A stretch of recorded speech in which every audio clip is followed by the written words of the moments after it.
Hello, my YouTube family. Good morning, good day, good afternoon. Welcome again to our Word for Us ministry, where we study, share, and apply the Word of God to our present time, our present world, and our present life, where we review and assess the life, conduct, and behavior of our ancestors and compare them to ours. As you watch, share, like, and subscribe, and help me to be a witness for Jesus, a true reflection of his character and example to all men. For today's devotion, we continue in the book of Samuel.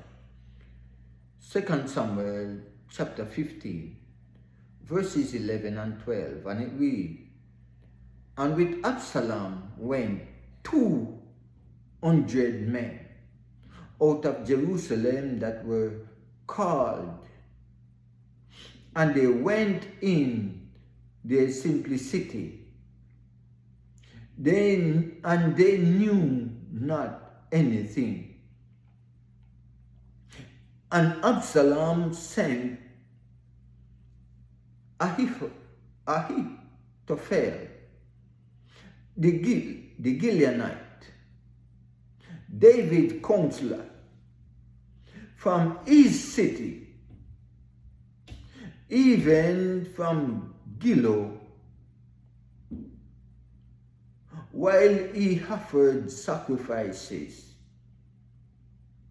And the conspiracy was strong, for the people increased continually with Absalom." So here the Bible, the Word of God said, after he reached Hebron, he sent out spies. But this is what happened. When he left Jerusalem to go to Hebron, the Bible said that 200 men went with him, journeyed with him from Jerusalem. 200 called out men, chosen men of Jerusalem, of Israel, followed Absalom. Elite men, elite soldiers went with Absalom. But look at what the Bible said. And they went in their simplicity, and they knew not anything. They were naive to the plan of Absalom. They were not aware of the plans of Absalom. Absalom has completely caught them off guard. These men, these soldiers, these warriors, 200 of them, the Bible said, were deceived by Absalom. They went in their simplicity. It's like, you call me out of my house. I have seen men and heard of men being called out of their house and killed, called out by their friends. Decide to go places with their friends and they never return home. They found their bodies somewhere else. I have seen family mourn. I have heard family mourn the death of loved ones because of these things. We follow people blindly because we trust them and keep trusting them. But here God, and God who is trustworthy, we fail to trust him. And it is God himself who said, "Trust no man." Why you must not trust any man? Because men operate with their heart, and their heart is the most deceitful members of their body. So you don't know which side or to which end the pendulum may swing. It may swing to prosperity as well as it may swing to deception, destruction. The Bible said they follow him blindly in their simplicity, naivety. They were not aware of his plan. They were clueless of his plan. The Bible said, and they knew not anything. They don't knew his plan. They didn't know his plan, and they wouldn't know his plan. Had they knew his plan, they would have never gone with him. Most led to conspire against the king. The Bible said that 200 men went from Jerusalem to Hebron with him. And all when he sent out spies, they were not aware of his conspiracy. All when he sent spies throughout all the land, throughout all the nation, to all the tribes, they were not aware. They were still living naive.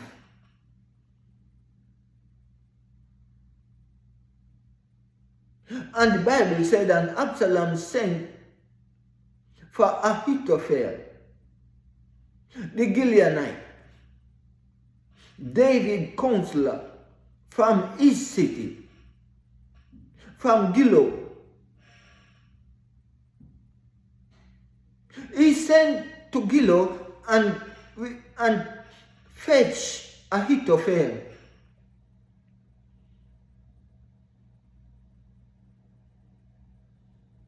While he was offered sacrifices. And here the Bible said, he was offered sacrifices. Ahithophel was in Gilo, offered sacrifices. And the conspiracy was strong, for the people keep increasing with Absalom. That simply means men keep joining Absalom, but they were not aware of Absalom's plan. I don't know if you have ever been caught in any trials or struggle. And it was when you were too late, when it was too late, that you realized that this was not the place for me to be. When it was already too late, you realized that you should not have joined this group. When it was already too late, you realized that you were scammed of your money. You were convinced to invest, but here it was when it was already too late. You were naive to the plans of those who instructed you or deceive you. Those who encourage you to join this plan. When it was already too late, you recognized that they were of no good to you. You were just prey to them. I don't know if you have caught yourself in any situation. You know, there was a time when I was driving.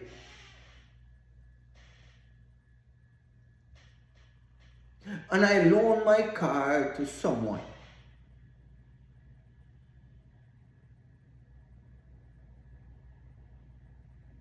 And when I sold my car, because I was traveling, some remark was said about me by the same person. This same person who I used to rise from my bed early in the morning for him to use my car to transport himself and his family to school and to work. I would drive my car to his house and find my way back to my house. It was after I sold my car, I began to hear some remarks that this person said about me. For what reason? I did what I did for him genuinely. But when I realized that he was corrupt like that, I could not be around him anymore. He called me all manner of names for my own car because I sold my car. Probably because he couldn't get it to use anymore.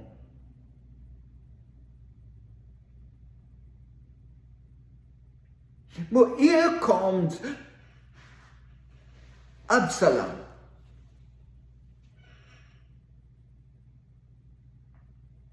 The Bible said that these men follow him naively, unaware of what he was planning.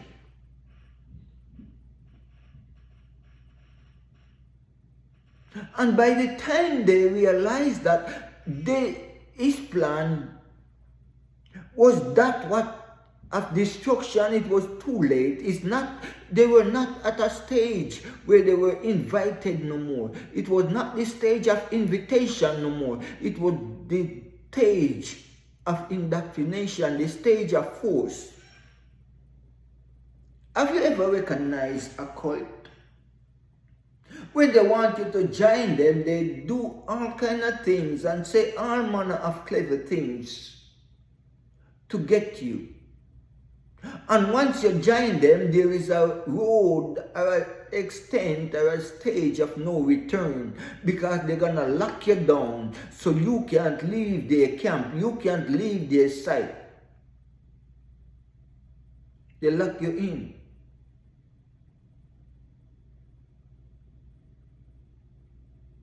And they give you no room.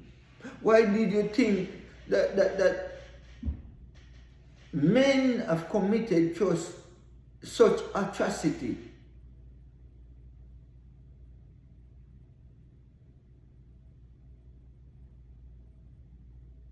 Men took people and took their lives.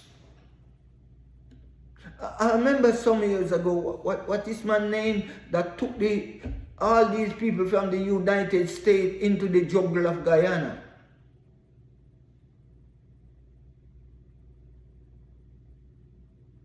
And when he recognized that he was the cipher, and known, his act was known, he gave every one of them poison to drink, leaving no tails, and then drink it himself.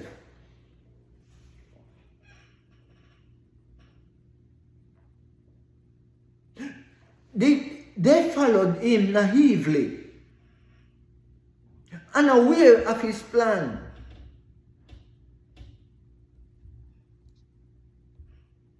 Unaware.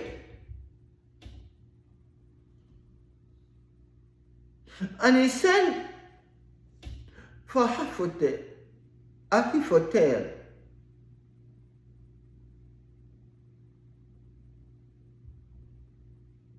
to join him.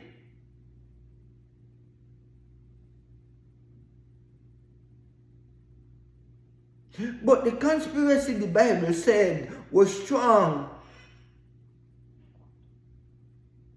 And it gained momentum, it picked up speed, it started to increase day by day. Because there were those who were coming from all over, and the number keep increasing. The type of support he got was increasing continually.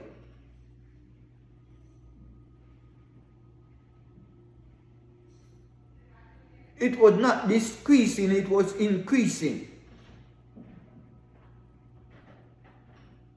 As men came and joined and vowed their allegiance to him.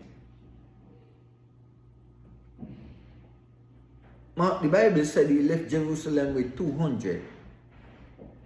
But here at the end of verse 12, he said it increased continually. By now, I don't know the amount, but the conspiracy was strong because more people keep coming and supporting what he was doing, supporting his plan, and many joined him under duress because they did not know his plan.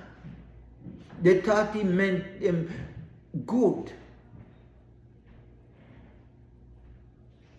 You see, those of us who support those who carry out conspiracy against the government, it is saying to us that we may not recognize that we are telling ourselves that we are ready to be killed for whatever cause, for one man's plan.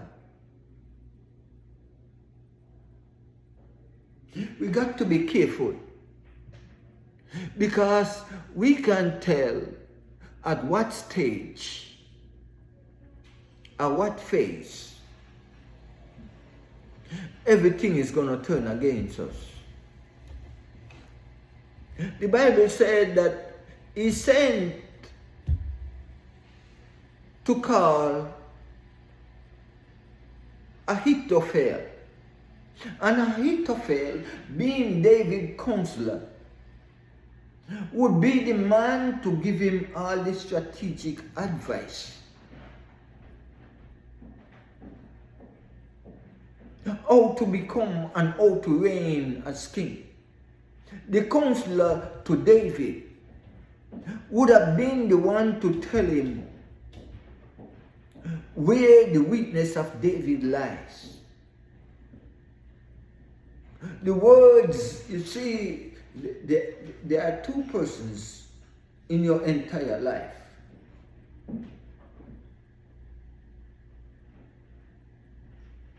That you can look to for advice if they are not corrupted.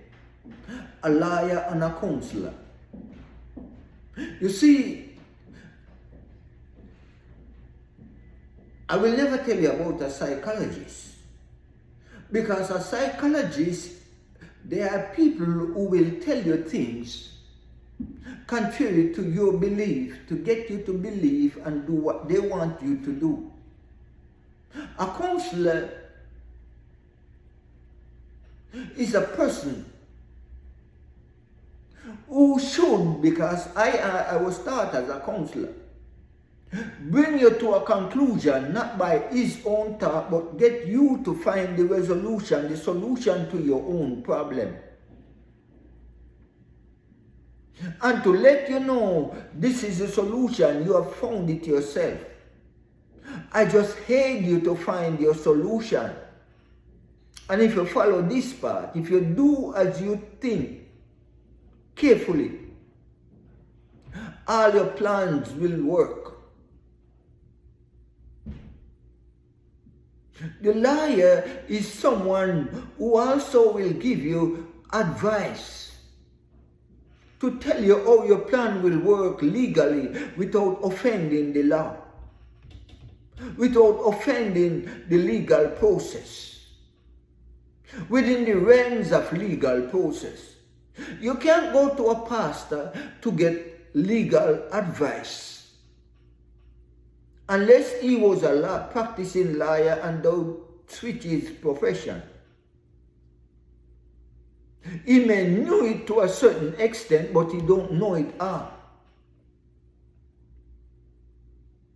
You can't go to a teacher for legal advice. You see, we were taught not to find solution for people. We were taught to help people to find the solution. Let them tell us the solution to their challenges, to their problem. And we should not amplify the solution. We should let it be natural. Just tell them as it is. This is the solution. Agreed with them when they find the solution. If they are misfocused, redirect their focus on their mind. So he's sending for Ahithophel. He wanted to know, apparently from Ahithophel, where and when David is more vulnerable.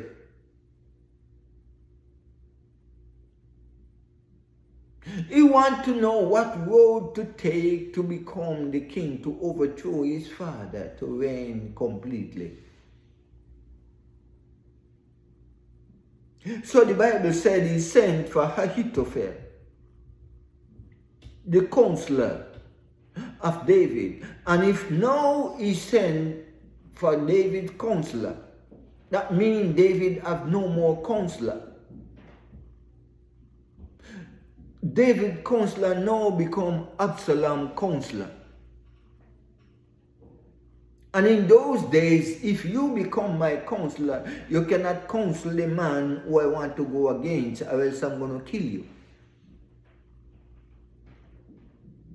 So Ahithophel went in blindly too, because he was called from his city, called from his home, to attend unto whatever function and to attend unto Absalom. But Absalom has already hijacked him. He could not go back